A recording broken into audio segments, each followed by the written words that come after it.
சேலம் மத்திய மாவட்டம் ஏற்காடு சட்டமன்றம் வடக்குநாடு பஞ்சாயத்து சின்ன மலையில் உள்ள கருமந்துரை என்ற கிராமத்திலிருந்து வந்துள்ளேன். நான் இங்கு வந்ததின் நோக்கம் எங்கள் மலைவாழ் மக்களின் வாழ்க்கை நிலையை தெரியப்படுத்தவே அண்ணா. நீங்கள் எல்லாம் நாளிதழில் பார்த்திருப்பீர்கள். எங்கள் மலைவாழ் மக்கள் ஆந்திராவில் செம்மரை கட்டையை வெட்டியதால் சிலர் சிறையில் அடைக்கப்பட்டார்கள், சிலரை துப்பாக்கியால் சுட்டுக் கொண்டார்கள். எங்கள் மலைவாழ் மக்கள் இந்த நிலைக்கு தள்ளப்பட்டதற்கான காரணம் என்னவென்று ஆராய்ந்தார்களா இந்த அரசாங்கம்? இல்லையே, இதை பற்றி எவரும் சிந்திக்கவில்லை. இது மட்டுமில்லாமல் சாராயம் காட்சி சிலர் விற்கிறார்கள், அதை குறித்து பலர் இருந்து போகிறார்கள், அதை பற்றும் இந்த அரசு கண்டுகொள்வதில்லை. மாறாக என் மலையில் உள்ள பல கிராமங்களில் டாஸ்மாக் கடைகளை அதிகப்படுத்தியுள்ளது இந்த அரசு. எங்கள் மலைவாழ் மக்கள் இது போன்ற தீய விஷயங்களில் ஈடுபடுவதற்கான காரணம் என்னவென்று ஆராய்ந்தார்களா?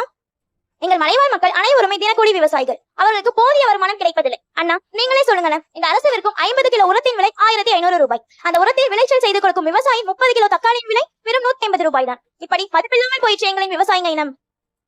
எங்கள் விவசாயிகள் அதிகமாக பயிரிடுவது மரவள்ளி கிழங்கு தான். ஆனால் அரசு அதற்கேற்ற சரியான விலையை நிர்ணயம் செய்வதில்லை.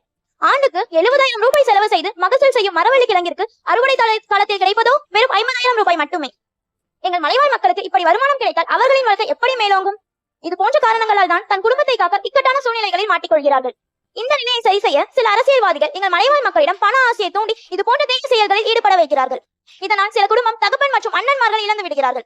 அண்ணா, வருகின்ற 2026ஆம் ஆண்டு சட்டமன்ற தேர்தலில் நீங்கள் அந்த செங்கோட்டையில் பதவியேற்று தமிழகத்திற்கு முதலமைச்சராக வரணும். நாங்கள் உங்களை வரவேற்போம். நீங்கள் வந்து எங்களுக்கு ஒரு புதிய மாற்றத்தை உருவாக்கி தருவீர்கள் என்று நம்புவேன். இது மட்டுமில்லாமல் எங்கள் மக்கள் பயிரிடும் மரவள்ளி கிழங்கிற்கு ஒரு தொழிற்சாலை அமைத்து தருமாறு தாழ்மையுடன் கேட்டுக்கொள்கிறேன்.